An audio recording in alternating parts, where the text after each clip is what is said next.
Okay, so I want to show you how to set up this drawing in GeoGebra. So you should have already read about the tanker jet, which we have here at 32 degrees, and here we have the F-16 at 340 degrees, okay, which essentially, of course, means that this is going to be 20. All right. So, I think it talks about the azimuth, all right, and we've already should have been already exposed to that yesterday, all right. So we know this azimuths, right, are measured from the north, okay, in a clockwise direction, all right. So this is 340 degrees. This is 32. Those are our azimuths. All right. So let's go ahead and get after this. So what we want to do is go into, open up a browser here and just go ahead and enter in GeoGebra, GEO,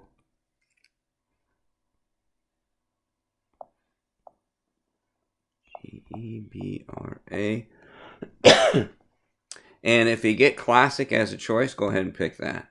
If not, then you'll go to GeoGebra and it will give you an option of picking Classic.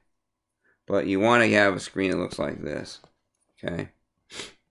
And so what I want to do is just go to Geometry. Now, if by chance you don't get that option here, let's see if I can...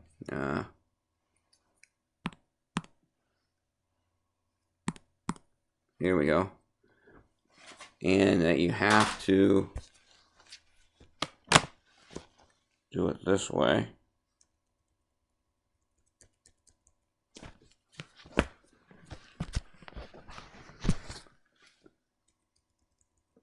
Oh, my keyboard's not working here. Hang on.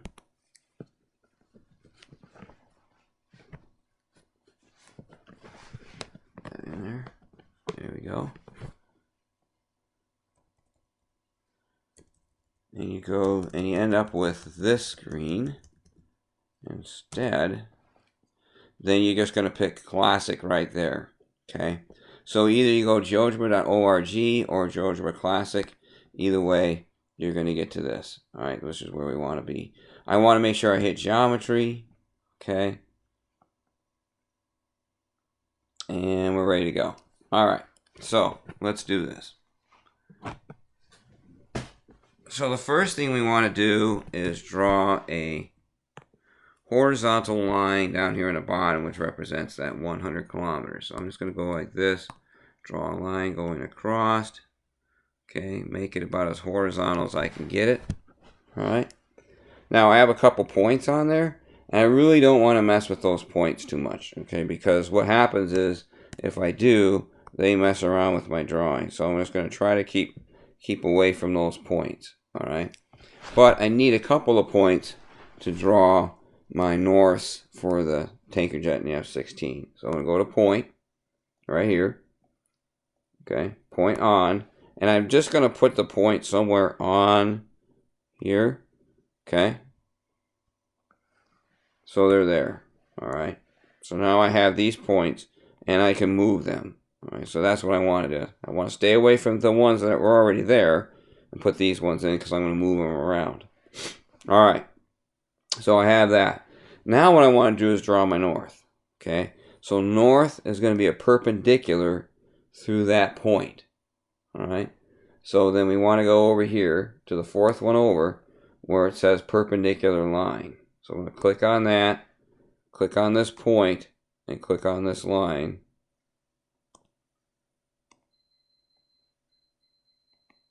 And there's my perpendicular.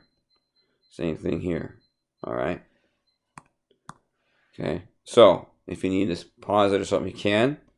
All right. So everybody gets this because I want you to be able to know how to do this because you're going to set up some other problems using GeoGebra in this type of a situation. So we have our two norths. We have this point here and this point here. Right.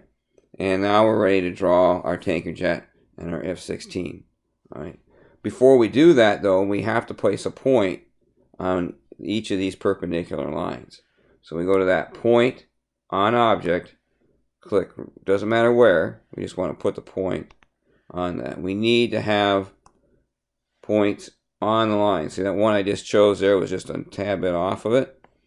Now it's on there. Okay, I can check it by moving it. I'm just going to check it. Yep, that's good. Check it there, that's good. I need those points on. All right. So now I'm ready to make my angle for the tanker jet. So I'm going to go up here to where this angle tool is, and it says angle with a given size. Well, that's what I want. So I'm going to click on this point here. I'm going to click on this point down here, and it says what size you want that angle. Well, I want that angle to be 32 degrees. So I'm going to go 32. And it says, well, which way you want to go? Counterclockwise or clockwise? Well, it's an azimuth, right? So I want it to go clockwise. Okay, there it is. Now, I don't know why it says it's 33.46. Let me undo it, see what happened here. We'll try it again. Angle with a given size. Click on this. Click on this. And I want it to be... Now it struggles here. Try this again here. That right there. That guy right there. Angle with a given size. I'm gonna click on this point. This point. Okay.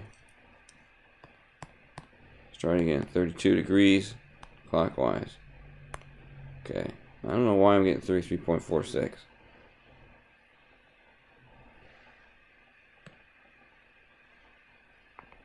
Alright, so I got it figured out. You just don't want to delete that degree symbol. So when you say angle with a given size, like I'll do over here, I'll do the same thing. Angle with a given size. Okay. And oops, see, I don't want to, God dang it, I don't want to delete that degree symbol. And when I do that, that messes it up. So I'm going to have to go back and do this again.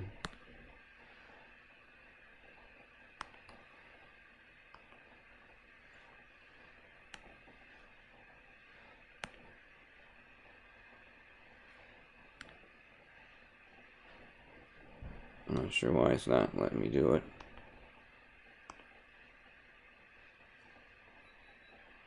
There we go.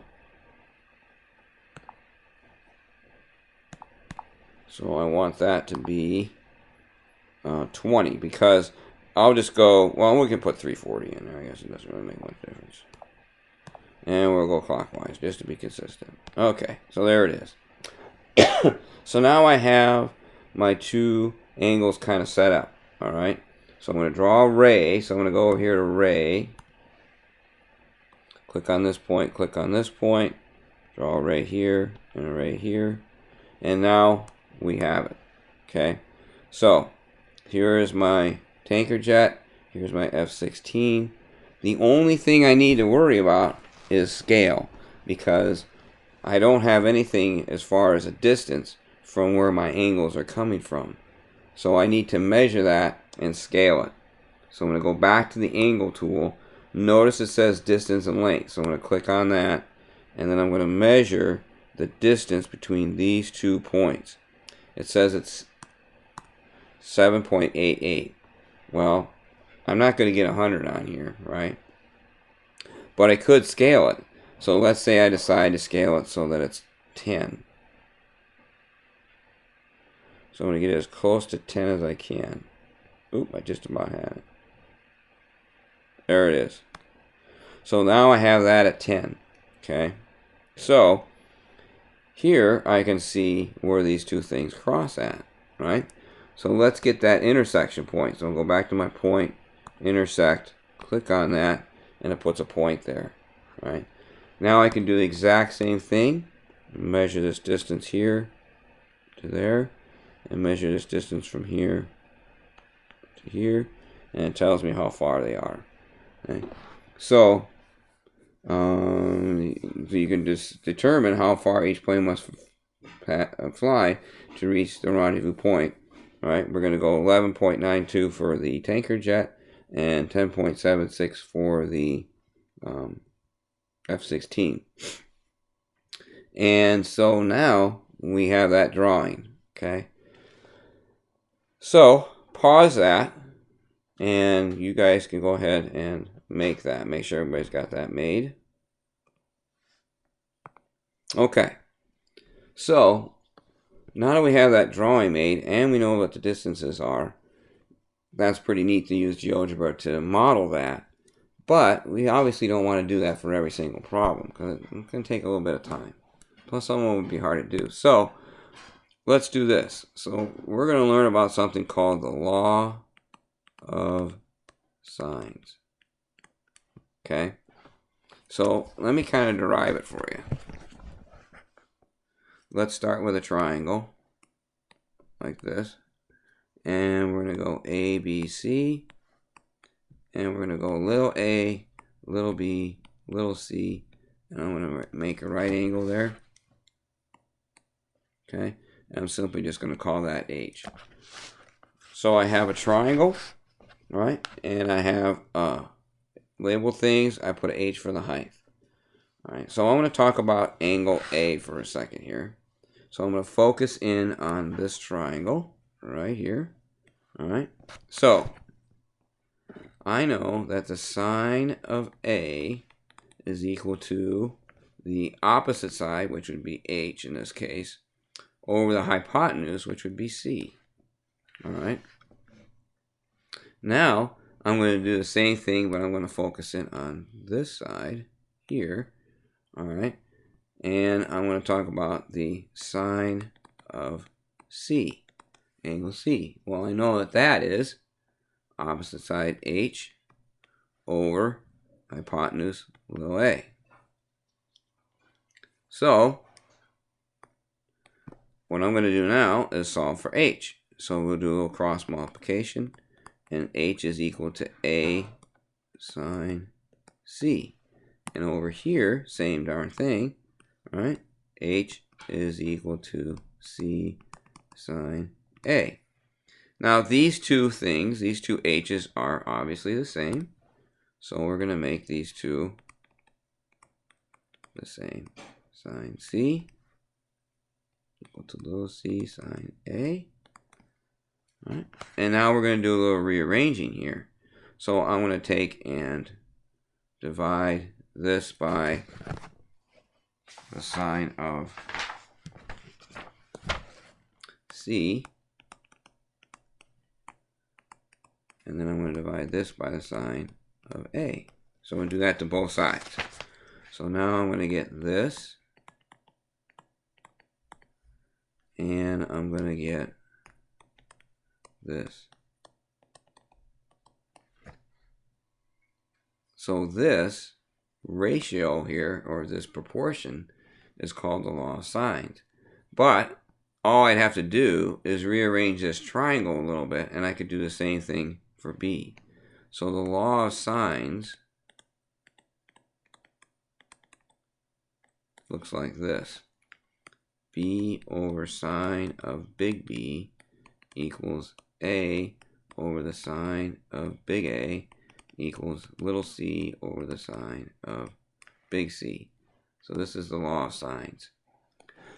The law of sines is good because it works in any triangle, not just right triangles like the sine, cosine, tangent that you know of. This works in any triangle.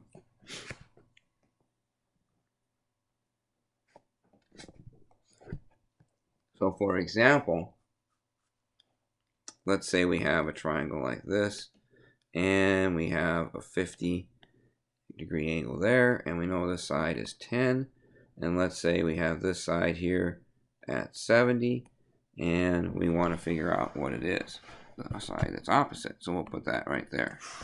All right. So here we can use the law of sines. So we're going to take the angle that we know and the side that's opposite. So it would be 10 over the sine of 50 equals x over the sine of 70. All right. Now, to do this, I'm going to use my good friend here, Desmos. Yes. And I'm just going to go to decimals here. Hopefully it'll let me do it.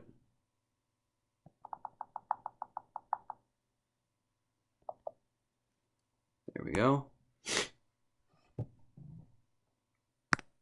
And you say, we're going to graph something? No, I'm going to use it as a calculator, and I'll show you why.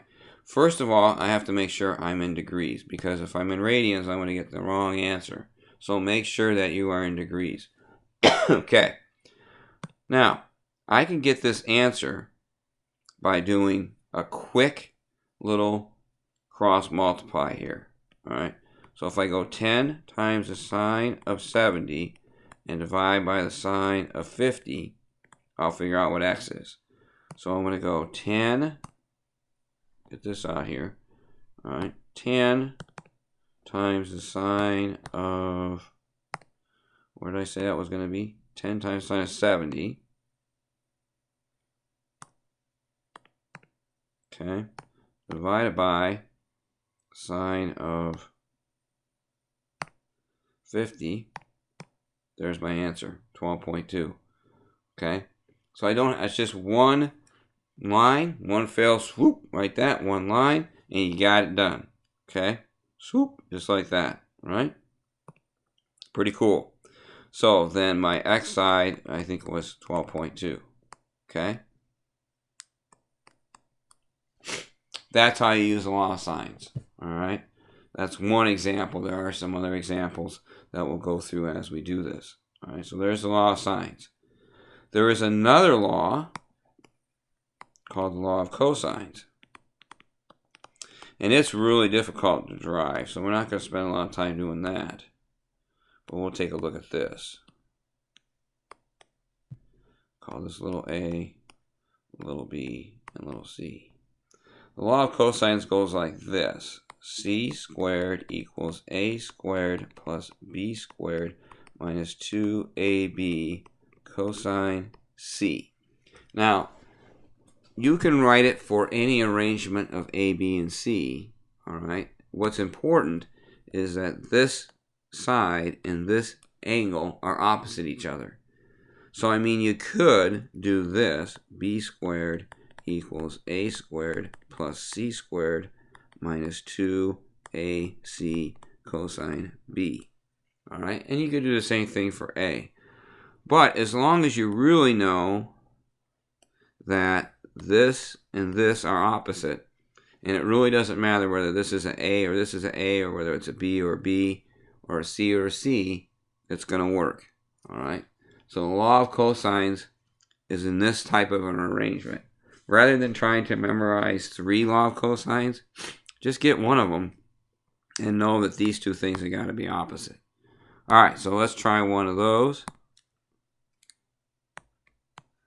Okay, so we'll say we have an 8, and we have a 20, and we have a 35-degree angle there. All right, so let's do it.